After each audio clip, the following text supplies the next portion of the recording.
Hari ini, kita akan membahas suatu peristiwa yang mungkin belum Anda ketahui, yakni pembantaian di Kepulauan Banda pada tahun 1621 sampai tahun 1622.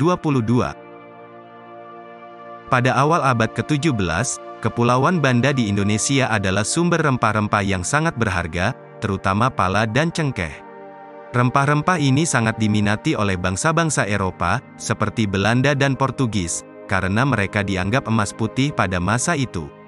Namun, persaingan sengit antara Belanda dan Portugis untuk mengendalikan perdagangan rempah-rempah ini memuncak dalam peristiwa tragis yang akan kita bahas.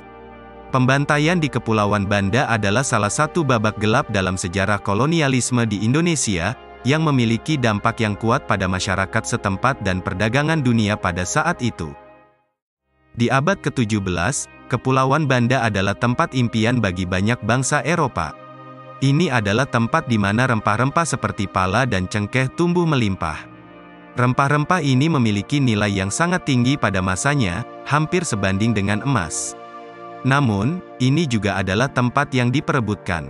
Belanda dan Portugis berlomba-lomba untuk mengendalikan perdagangan rempah-rempah di Kepulauan Banda. Pada tahun 1621, Belanda berhasil menguasai pulau-pulau ini. Mereka mengambil alih kekuasaan dari Portugis dan segera mulai memerintah daerah ini dengan keras.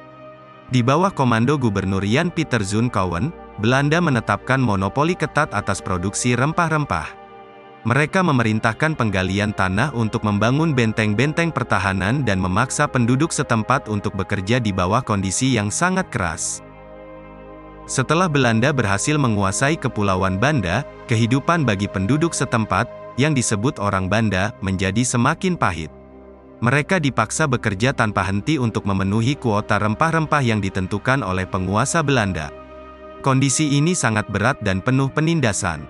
Belanda, yang mengendalikan sumber kekayaan alam yang sangat berharga ini, tidak hanya memaksa penduduk Banda untuk bekerja keras, tetapi juga memasok mereka dengan makanan yang sangat terbatas dan seringkali tidak mencukupi.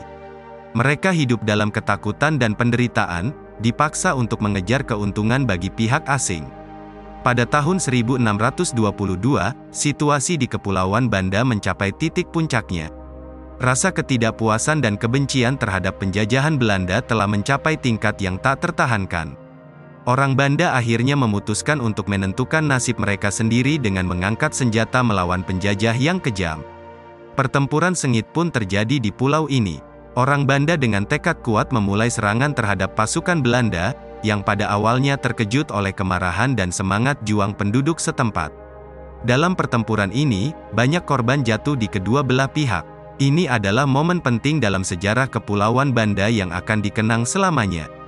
Dalam upaya mereka untuk mempertahankan tanah air dan kebebasan mereka, orang Banda menghadapi pasukan Belanda yang lebih terlatih dan bersenjatakan lebih baik. Meskipun begitu, semangat dan tekad mereka untuk melawan penindasan kolonial tidak tergoyahkan. Pertempuran di Kepulauan Banda ini adalah salah satu babak penting dalam perjuangan melawan penjajahan di Indonesia dan menunjukkan betapa kuatnya tekad manusia untuk memperjuangkan hak-hak mereka. Setelah pertempuran berakhir, Belanda berhasil memadamkan pemberontakan orang Banda dengan kekejaman yang tak terbayangkan. Mereka membantai ribuan penduduk setempat, termasuk wanita dan anak-anak. Pembantaian ini adalah salah satu episode paling kelam dalam sejarah kolonialisme. Dampak dari pembantaian ini adalah kehancuran masyarakat Banda. Ribuan nyawa yang hilang meninggalkan komunitas ini dalam kesedihan dan trauma yang mendalam. Mereka kehilangan bukan hanya orang yang mereka cintai, tetapi juga sebagian besar pemimpin mereka. Kekuasaan Belanda semakin kuat, dan orang Banda ditekan dengan keras untuk menghasilkan rempah-rempah lebih banyak lagi. Selama berabad-abad berikutnya, Kepulauan Banda tetap berada di bawah kendali Belanda. Penduduk setempat hidup dalam keadaan yang semakin sulit, dengan pembatasan yang ketat pada produksi dan perdagangan rempah-rempah. Mereka dikenakan pajak yang berat dan dipekerjakan sebagai buruh paksa di kebun rempah-rempah. Hidup mereka menjadi semakin menderita. Pentingnya kisah ini terletak pada fakta bahwa pembantaian ini adalah salah satu bagian terlupakan dari sejarah kolonialisme.